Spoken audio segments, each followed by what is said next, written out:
Serious होकर उससे कहती है कि तुम्हारा मिशन खत्म होता है और चलो अब अपना स्कूल का सारा शेयर मुझे दे दो। जो सुनकर शुशा ये और उसकी मेट दोनों के दोनों थोड़े से चौंक जाते हैं। वहीं पर उसका वैसा रिएक्शन को देखकर नालिंग उससे पूछती है कि क्या हो गया, तुम ये नहीं करना चाहती हो? शुशा ये कहती है कि मैं अभी अपना शेयर नहीं बेचना चाहती हूँ। लेकिन तभी नालिंग अपना उंगली उसके तरफ पॉइंट करती है और कुछ मूवमेंट करके उसे हिप्नोटाइज कर देती है। जो देखकर जिया काफ़ी ज़्यादा शॉक्ड हो गई होती है। लेकिन वहीं पर नालिंग उसे हिप्नोटाइज करके शेयर ट्रांसफ़र अग्रीमेंट पर साइन करने के लिए उससे कहती है और शुशा ये जो कि उसके वश में आ गई होती है वो उसके वश में आकर साइन करने भी वाली होती है। जो देखकर जिया जल्दी से उसका हेल्प करने जाने लगती है, मगर उससे पहले ही उसका बॉडीगार्ड उसे पकड़ कर रोक देता है, जिससे जिया थोड़ी सी भड़क जाती है और वो जल्दी से अपना हाथ उसके हाथ से छुड़ा लेती है और उस पर अटैक तो करने जाती है, मगर उसका बॉडीगार्ड एक ही बार में उसे पीट कर बेहोश कर देता है और कहता है कि ये मेट तो काफ़ी ज़्यादा कमज़ोर निकली। वहीं पर नालिंग अपना काम निकलवाने के बाद में वो शुशा ये को वापस होश में ला देती है, जहाँ पर वो होश में आकर काफ़ी ज़्यादा कंफ्यूज होकर पूछने लगती है कि क्या हो गया था। नालिंग उससे कहती है कि तुम काफ़ी ज़्यादा काम करने के कारण थक गई हो, जिसका कारण तुम बीच कंपटीशन में बेहोश होकर गिर गई थी। अगर तुम अच्छा फील नहीं कर रही थी तो तुम्हें मुझे एडवांस में बता देना चाहिए था, ताकि मैं तुम्हें कम्पीट करने के लिए फोर्स नहीं करती।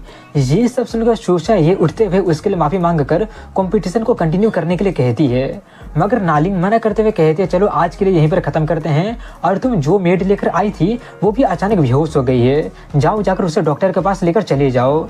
उसे बेहोश होता देखकर शुशा ये काफ़ी ज़्यादा पैनिक कर जाती है और जल्दी से उसके पास जाने लगती है। तभी नालिंग अपना बॉडीगार्ड को बोलकर जिया को नीचे कार तक भेजने के लिए कह देती है और शुशा ये से कहती है कि एक सीईओ होने के नाते तुम्हें हेल्थ मैनेजमेंट पर भी ध्यान देना चाहिए।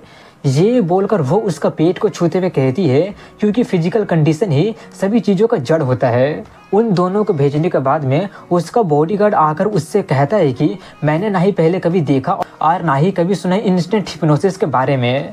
नालिंग कहती है कि ये एक सीक्रेट टेक्निक है जिसे मैं एडवांस में प्रिपेयर करके आई हूँ। इंस्टेंट हिप्नोसिस एग्जिस्ट नहीं करता है, लेकिन अभी जो हिप्नोटिक इफेक्ट तुम देखे थे वो अलग अलग तरह का रिपीटेटिव मेंटल सजेशन और सिंबल का यूज करके अचीव किया जा सकता है।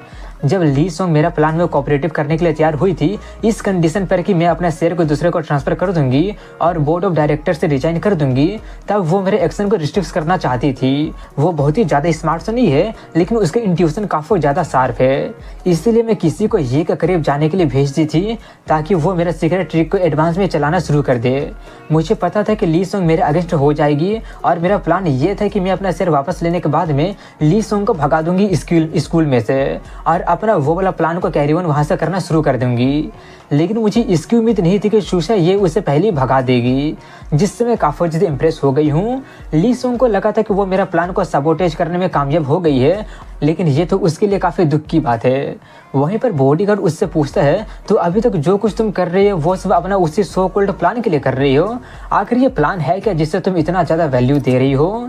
इसके जवाब में नालिंग अपना मास्क को उतारकर उसका करीब जाते हुए कहती है कि ये हमारे फ्यूचर के लिए है। अब इसी के साथ में वो सीन वहीं पर कट हो जाती है और इसके अगले सीन में उन दोनों को दिखाते हैं जहां पर वो दोनों अपना नए एडवेंचर पर निकल गए होते हैं और लिंजे उससे कह रही होती है कि शुशा ये की इन्फॉर्मेशन के अकॉर्डिंग में मेरी दोस्त यहीं पर रहती है। फैंग उससे पूछता है कि ये तो सिर्फ एक अपार्टमेंट है, तो तुम्हें मेरे जैसे एक बॉडीगार्ड की जरूरत क्यों पड़ गई है? लिंजिया कहते हैं क्योंकि मेरा गट्स कह रहा है कि यहाँ पर कुछ ट्रैप्स बिछा हो सकता है। इसके जवाब में फैंग कहता है कि तुम कुछ ज़्यादा सोच रही हो, आखिर इस तरह का जगह में ट्रैप्स कहाँ से आ सकता है? ये बोलकर वो जैसे ही अपना एक कदम आगे बढ़ाते ही कि उसका नीचे का ज़मीन गायब हो जाता है और वो दोनों के दोनों ही उसके अंदर गिर जाते हैं, जहाँ पर एक छोटा सा स्विमिंग पूल होता है जिसके अंदर गिरकर वो दोनों के दोनों ही भीग जाते हैं। मगर किसी तरह से उस छोटे से तालाब में से वो दोनों निकलते हैं और लिंजिया कहती है कि अगर मैं इन कपड़ों को जल्दी नहीं सुखाती हूँ तो मुझे सर्दी लग जाएगी। ये बोलकर वो उसी के सामने फिर से अपना कपड़ा खोलने लगती है, जो देखकर फैंग अब ज़्यादा हैरान ना होकर उससे पूछता है कि तुम तो मेरे सामने ऐसा अपना कपड़ा खोल रही हो जैसे कि मैं कोई लड़का ही नहीं हूँ। लिंजिया कहते हैं क्योंकि ये तुम हो और वैसे भी तुम कुछ कर नहीं सकते हो।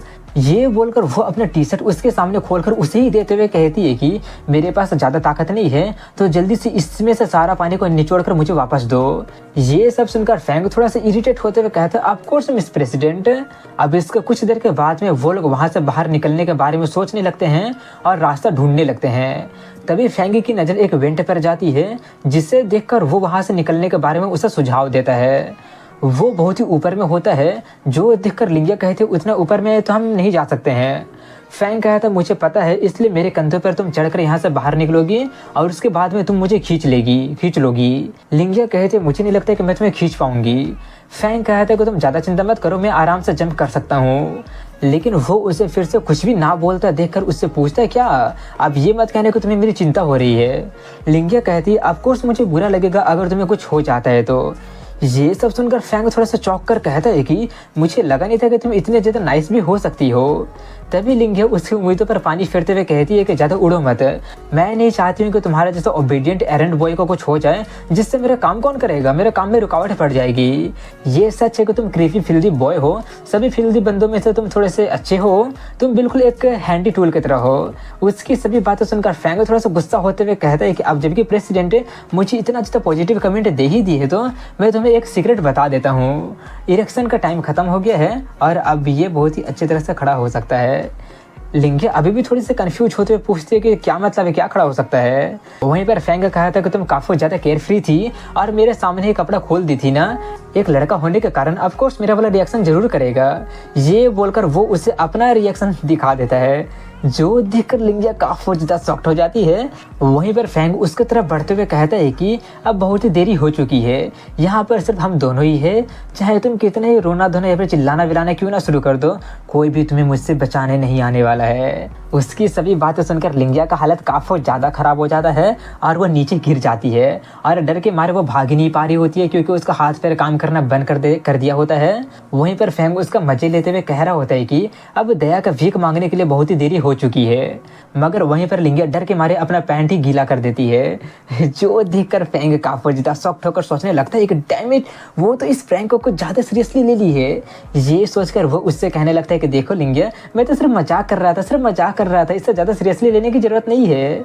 मिस प्रेसिडेंट, मैं कभी भी तुम्हें असॉल्ट नहीं करूंगा, मैं तो कभी सोच भी नहीं सकता हूँ, तुम्हें ज़्यादा चिंता करने की जरूरत नहीं है, ये सब तो सिर्फ नाटक था। मगर वहीं पर लिंगिया एकदम शॉक्ड के मारे डिप्रेस होकर मोनोटोन आवाज़ में कहने लग रही होती है कि मैं डर के मारे तुम्हारे सामने अपना पैंट गीला कर दी हूँ और तुम देख लियो मेरा क्या हाल होगा अब। उसका वैसा हालत देखकर फैंग थोड़ा सा पैनिक करते हुए सोचने लगता है कि अब मुझे लगता है कि मैं बहुत ही बड़ा मुसीबत में पड़ने वाला हूँ, यहाँ से बाहर निकलने के लिए 2 लोगों की ज़रूरत है, लेकिन अब तो लिंगिया का एकदम मेंटल ब्रेकडाउन हो गया है, अब क्या होगा। ये सब सोचकर वो उसके पास से जाकर उसे होश में लाने की कोशिश करते हुए कहने लगता है कि जल्दी से उठ जाओ, तुम मेरे कंधे पर चढ़कर यहाँ से बाहर निकलने वाली हो, तुम याद है ना, यहाँ से बाहर निकलोगी तुम। इसके जवाब में वो कुछ भी ना बोलकर सिर्फ अपना सर हाँ में हिला देती है। अभी इसके अगले सीन में जिया को दिखाते हैं, जहाँ पर वो मिस ये का नाम लेते हुए चिल्लाते हुए होश में आ जाती है और अपने आप को वहाँ पर पाकर थोड़ी सी कंफ्यूज होकर गहरी सोचने लगी होती है कि आखिर मैं यहाँ पर कैसे आ गई। तभी उसे याद आता है कि मिस ये हिप्नोटाइज कर दी गई थी।